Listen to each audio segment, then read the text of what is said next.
ভাই যদি ভাইয়ের সাথে বেঈমানি করে, ভাই যদি ভাইয়ের হক আদায় না করে, ভাই যদি ভাইয়ের নিমক হারামি করে, কষ্ট দেয়, সম্পর্ক ছিন্ন করে, আল্লাহর জমিনের সবচেয়ে পাপিষ্ঠ মানুষগুলোর ভিতরে একটি এই লোক। কারণ হাদিসে কুদসিতে আছে, আল্লাহ রাব্বুল আলামিন বলেছেন, যে ব্যক্তি আত্মীয়তার বন্ধনকে ছিন্ন করে আল্লাহ তাআলা তাকে ছিন্ন করে ফেলবেন, আল্লাহ তাকে ছেড়ে ফেলবেন।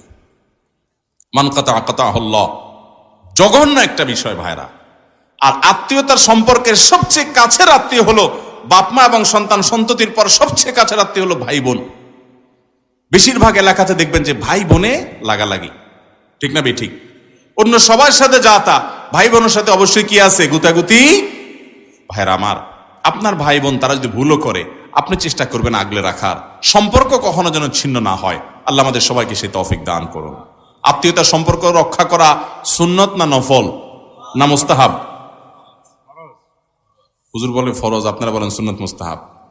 বেশিরভাগ লোক সুন্নত মুস্তাহাব বলতেছে। অবশ্য এখন গণতন্ত্র অনুযায়ী তো সুন্নত মুস্তাহাব হয়। সুন্নত মুস্তাহাব জয়যুক্ত হয়েছে, সুন্নত মুহাব্বত জয়যুক্ত হয়েছে। ভাইরা আমার, আত্মীয়তার সম্পর্ক রক্ষা করা ফরজ। এই যে আপনারা সুন্নত মুস্তাহাব বলছেন, অনেকে জানেনও না আত্মীয়তার সম্পর্ক রক্ষা করা কি।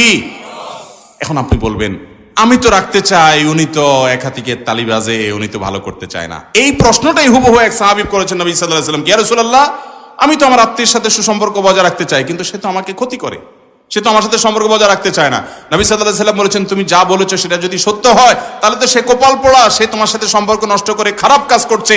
তবে মনে রাখবে, লাইসাল ওয়াসিলু বিল মুকাফি, আত্মীয় তোমার সাথে ভালো, তুমিও তার সাথে ভালো। সে তোমার ছেলেকে গিফট দিছে, তুমিও গিফট দিছো, সে দাওয়াত দিছে, তুমিও দাওয়াত দিছো।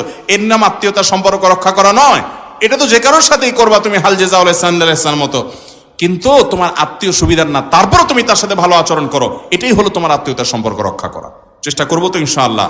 হ্যাঁ, আপনার আত্মীয় আপনাকে জুলুম করে, অবিচার করে সম্পর্ক রক্ষা করতে গেলে তাহলে ভিন্ন কথা।